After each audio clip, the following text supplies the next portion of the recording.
মাফ করলে একটা আলাদা শান্তি আছে ভাই। আপনি মাফ করবেন, দেখবেন আপনি দিন শেষে ভালো পাচ্ছেন। আর আপনি খালি ভাববেন যে আমি প্রতিশোধ দিব, ওরে আমি দেখে ছাড়বো, রিভেঞ্জ নিয়ে ছাড়বো, আপনি প্রতিশোধের আগুনে জ্বলে পড়ে ছারখার হয়ে যাবেন। So you have to forgive everyone from your heart. মন থেকে মাফ করবেন, হৃদয়ের প্রশান্তি দান করবে। একজন আওয়াজ দিয়ে বলেন, তিনি কে?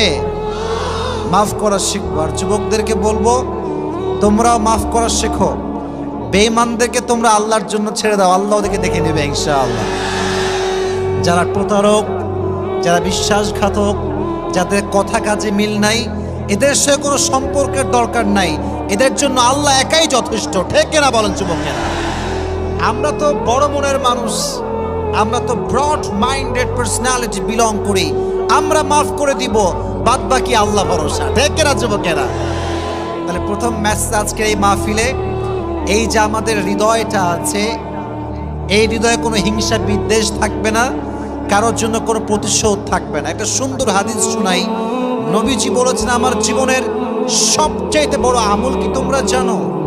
সাহাবা একরাম বলল, ইয়া রাসূলুল্লাহ, বলেন কি আমল যেটা সবচেয়ে বড় আমল? নবীজি বলেন, কোন তাহাজ্জুদ নয়, এটা কোনো দান নয়।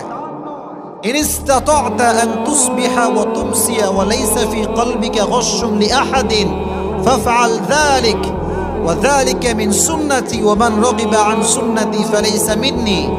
নবীজি বলেন, আমার জীবনের সবচেয়ে বড় সুন্নাত আমল হচ্ছে তুমি এক রাত কিংবা একটা দিন এমনভাবে অতিবাহিত করবে যে তোমার হৃদয়ে কারোর জন্য কোনো হিংসা বিদ্বেষ থাকবে না।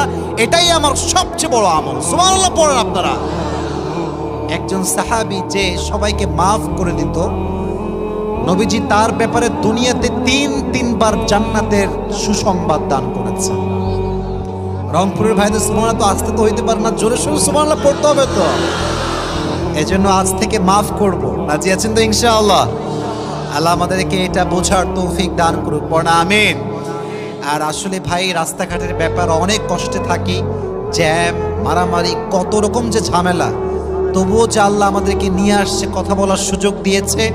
আল্লাহ যেন এইভাবে বাংলাদেশের প্রত্যেকটা প্রান্তে প্রান্তে আমাকে কথা বলার সুযোগ দান করে। সকলে পড়া আমিন।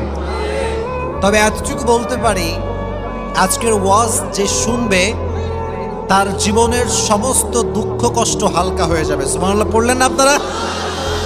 জীবনে যে ধৈর্যশীল হতে পারে নাই, সে তার জীবনে সফল হতে পারে নাই। ঠিক কিনা যুবকেরা বলো? If you wanna get the ultimate success in your life, then you must have